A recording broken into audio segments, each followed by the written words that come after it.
आइए आपको इतिहास में मानचित्र भरने का ट्रिक बताते हैं। 10 नंबर आपका पक्का हो जाएगा। जो ट्रिक मैं आपको बताने वाला हूं, ज़्यादा नहीं आपको वक्त लेंगे, बस थोड़ा सा आपको वक्त लगेगा और आपको मानचित्र भरना आ जाएगा।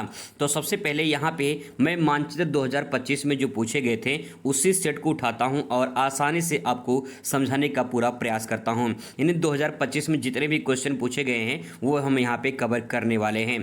तो सबसे पहले यहाँ पे आपको एक मानचित्र दिया जाएगा और मानचित्र में जो है आपको कुछ यहाँ पे नाम दिए रहते हैं, उनका जगह जो है आपको भरना होता है। जैसे यहाँ पे देखिए वह स्थान जहाँ शेख सलीम चिश्ती का दरगाह है, तो ये फतेहपुर सीकरी में पड़ता है। अब ये पड़ता है आगरा में, यूपी में। बहुत लोग को पता होता है लेकिन सही लोकेशन भर नहीं पाते हैं और वो नंबर अपना गंवा देते हैं। देखिए सही नाम जब आप भर देते हैं तो आपको 1 नंबर मिलता है और जब सही स्थान आप दर्शा देते हैं तब जाके आपको 1 नंबर मिलता है। मतलब ये है 1 प्लस से तब जाके आपको 2 नंबर मिलेगा। तो चलिए इसको भरते हैं। सबसे पहले ये आप क्वेश्चन ध्यान रखेंगे, बहुत ही मोस्ट इंपॉर्टेंट क्वेश्चन है और कई बार रिपीट किया है। फतेहपुर सीकरी आगरा कहाँ पड़ता है, मानचित्र में आ जाते हैं। तो सबसे पहले यहाँ पे आप मानचित्र एक देख पाएंगे। ये मानचित्र हर स्टेट इसमें बना हुआ है, लेकिन आपको जो मानचित्र मिलेगा उसमें स्टेट नहीं बना रहेगा। तो बात ध्यान रखेंगे, आपको जो मानचित्र मिलेगा ऐसे सादा मिलेगा। ठीक है, ऐसे सादा मिलेगा। तो सबसे पहले ये आप जो मानचित्र है इसको थोड़ा सा जान लीजिए कि कौन सा स्टेट कहाँ पे है। तो अगर बात करें यूपी, तो आप यहाँ पे देख पाएंगे यूपी। ठीक है, और यहाँ पे एक दिल्ली दिख रहे हैं। ठीक है, दिल्ली, ये लैंडमार्क दिल्ली जो है आप इसे ध्यान रखेंगे, दिल्ली को ध्यान रखेंगे क्योंकि ये लैंडमार्क और दिल्ली भी आपसे पूछा जा सकता है। अब दिल्ली को पता करने के लिए आप यहाँ पे ये टर्निंग पॉइंट देखिए। ठीक है, ये नेपाल देश है, ये नेपाल देश है और इस नेपाल के जस्ट तिरछा में ऐसे यहाँ पे देखिए ये है दिल्ली। ठीक है, यहाँ पे तिरछा में ऐसे देखेंगे यहाँ पे दिल्ली है और दिल्ली के जस्ट नीचे ही आपको आगरा देखने को मिल जाएगा। ये दिल्ली हो जाएगा, दिल्ली के जस्ट नीचे आपको यहाँ पे आगरा देखने को मिल जाएगा। तो आ जाइए यहाँ मानचित्र में देख लीजिए। मैं सारे मानचित्र यहाँ जितने क्वेश्चन हैं, यहाँ पे जितने क्वेश्चन मैंने सारे मानचित्र में भर लिए हैं अच्छे तरीके से। तो आप यहाँ पे क्या करेंगे, जैसे यहाँ पे आगरा है तो यहाँ पे इसे गोला कर देंगे और यहाँ पे लिखेंगे आगरा। ठीक है, आगरा लिखेंगे और क्वेश्चन नंबर ये फर्स्ट है तो यहाँ पे फर्स्ट लिख देंगे। बस इतना काम करना होता है। इसी चीज़ को मैंने यहाँ पे देखिए लिख लिया है अच्छे तरीके से, आप इसे आसानी से समझ पाएंगे। तो यहाँ पे इसे दिल्ली देखिए, दिल्ली है। ठीक है, उसी के जस्ट नीचे यहाँ पे देखिए आगरा मैंने भर दिया है और यहाँ पे मैंने हल्का से यहाँ पे गोला भी किया हुआ है और फिर इसके बाद यहाँ पे फतेहपुर सीकरी हो गया है और ये क्वेश्चन नंबर 26 का फर्स्ट था। तो इस प्रकार से बस मैंने लिख दिया, काम हो गया है। ठीक है, इस प्रकार से अगर आप लिख देंगे तो सही नाम और सही लोकेशन के लिए आपको यहाँ पे 1 + 1 2 नंबर मिल जाएगा। दूसरा क्वेश्चन देखिए, यहाँ पे लिखा है वह स्थान जहाँ शेख निज़ामुद्दीन औलिया का दरगाह स्थित है। तो शेख निज़ामुद्दीन औलिया का दरगाह ये दिल्ली में स्थित है। देखिए आपको बता दें एक बात और ध्यान रखेंगे, यहाँ पे जो लिखा है शेख सलीम चिश्ती की दरगाह, ठीक है, शेख निज़ामुद्दीन औलिया का दरगाह, ख्वाजा मोइनुद्दीन चिश्ती का दरगाह और फिर इसके बाद यहाँ पे देख लीजिए यहाँ पे ख्वाजा कुतुबुद्दीन बख्तियार काकी का दरगाह। और इसमें से जो है ये 4 क्वेश्चन हैं, इसमें से एक दरगाह आपके पेपर में 100% आएगा, ये बात ध्यान रखेंगे। अब चाहे जिसका दरगाह पूछ ले, तो इसीलिए चारों दरगाह पहले एक बार देख लीजिए। बख्तियार काकी का यानी कुतुबुद्दीन बख्तियार काकी का दरगाह दिल्ली में है। महसूस करिए कि आपके जो काकी हैं वो दिल्ली के रहने वाले हैं। थोड़ा सा ट्रिक लगा के इसको आप याद कर सकते हैं।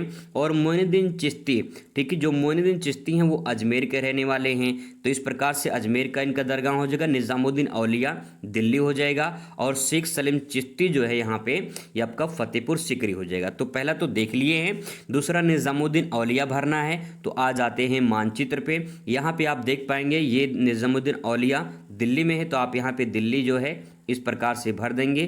क्वेश्चन नंबर 2 लिख देंगे, आपका काम हो जाएगा। ठीक है, इसके बाद जो है आप यहाँ पे नीचे आएंगे तो नीचे जो है यहाँ पे देख पाएंगे ये जो है यहाँ पे दिल्ली मैंने इस प्रकार से भर दिया है। तो आपको ऐसे भर देना है। जगह नहीं है तो एरो बना के लिख दीजिए। जैसे अगर आप दिल्ली आप यहाँ लिखेंगे, एरो नहीं बनाएंगे तो गलत हो जाएगा।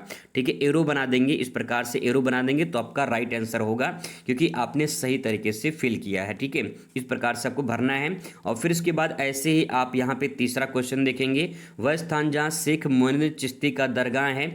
तो मोइनुद्दीन चिश्ती का दरगाह अजमेर में है। तो अजमेर देख लीजिए कहाँ पे है, अजमेर पड़ता है राजस्थान में, ये आपका राजस्थान है। ठीक है, राजस्थान में लगभग बीचों बीच अगर आप यहाँ भर देते हैं तब भी आपका राइट आंसर हो जाएगा। यहाँ पे आप भर देंगे अजमेर। ठीक है, अजमेर भर देंगे, क्वेश्चन नंबर डाल देंगे, बस आपका काम हो जाएगा। तो यहाँ पे नीचे आप देख पाएंगे अजमेर मैंने यहाँ पे भर रखा है। देखिए यहाँ पे अजमेर जो है मैंने फिल कर दिया है। इस प्रकार से आप यहाँ पे फिल करेंगे। ठीक है, अगला क्वेश्चन है चौथा है, वह स्थान जहां ख्वाजा कुतुबुद्दीन बख्तियार काकी का दरगाह स्थित है, तो ये भी दिल्ली में है। तो दो आपका दिल्ली में है। ठीक है, देखिए काकी का भी दिल्ली में है और औलिया का भी दिल्ली में है। बाकी आपको मोइनुद्दीन चिश्ती और इसके बाद जो है यहाँ पे और शेख सलीम चिश्ती का, यही दो आपको ध्यान में रखना है। बाकी दो दिल्ली में है। ठीक है, इसको ध्यान रखेंगे, दिल्ली मैंने भर के दिखा दिया है। पांचवा क्वेश्चन है यहाँ पे, वह स्थान जहाँ मौर्य शासक अशोक ने सांची का स्तूप निर्माण करवाया था, तो ये पड़ता है सांची मध्य प्रदेश में। अब देखिए एमपी में कहाँ पे आपको भरना है, ये एमपी है। ठीक है, एमपी में कहीं नहीं पता तो आप बीचों बीचों भर दीजिए, यहीं पे लिख दीजिए सांची। ठीक है, सांची लिख दीजिए, आपका काम हो जाएगा। पांचवा नंबर क्वेश्चन डाल दीजिए, बस काम आपका हो जाएगा। बस इतना काम करना होता है मानचित्र में। तो देखिए मैंने यहाँ पे मध्य प्रदेश में सांची भर दिया है। ठीक है, ऐसे ही यहाँ पे एक क्वेश्चन और देख लेते हैं, इसमें से एक भी क्वेश्चन आपके पेपर में आ सकते हैं, जैसे कि वह स्थान जहाँ गौतम बुद्ध का जन्म हुआ था, चाहे आपसे पूछे जन्म पूछे, या फिर वह स्थान जहाँ गौतम बुद्ध का जो है ज्ञान प्राप्त हुआ था, तो बोधगया बिहार में। ठीक है, वह स्थान जहां गौतम बुद्ध ने प्रथम उपदेश दिया था, कहाँ पे, सारनाथ वाराणसी में। वह स्थान जहां गौतम बुद्ध ने सबसे ज़्यादा उपदेश दिए थे, श्रावस्ती उत्तर प्रदेश में।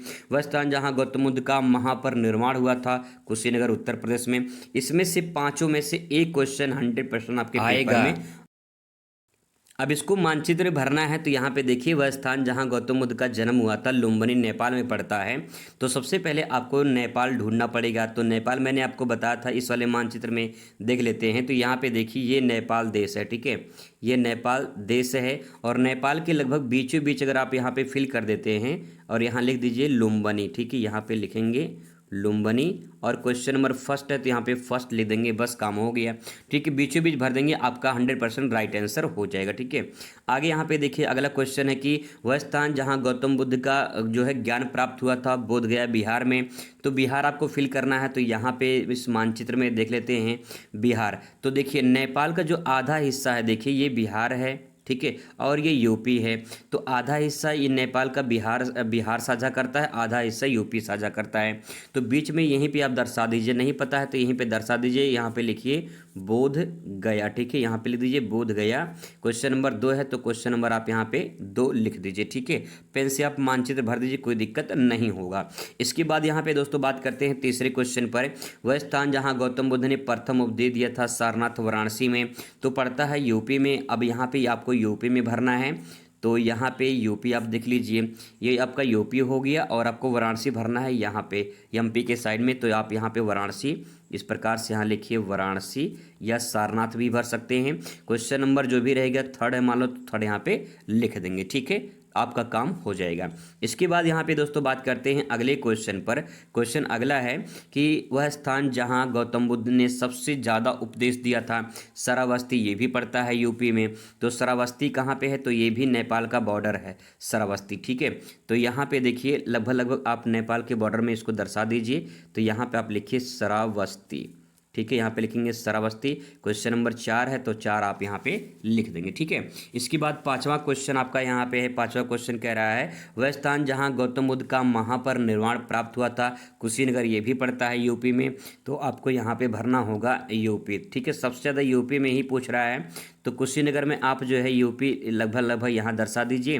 तो आपका यहाँ पे हो जाएगा क्या, यहाँ पे लिख देंगे कुशीनगर। ठीक है, कुशीनगर भर देंगे, 5 नंबर लगा देंगे, बस काम आपका हो जाएगा। तो दोस्तों इसी प्रकार से मानचित्र अगर आप भर देते हैं तो बेहतरीन नंबर आपको प्राप्त होंगे। ये थोड़ा सा डेमो था कैसे मानचित्र भरते हैं, मैं और पूरा मानचित्र लेकर आऊँगा जो पिछले सालों में पूछे गए हैं, जिससे आप आसानी से करके 10 में 10 पूरा नंबर प्राप्त कर सकते हैं। मिलते हैं नेक्स्ट वीडियो में। Thanks for watching.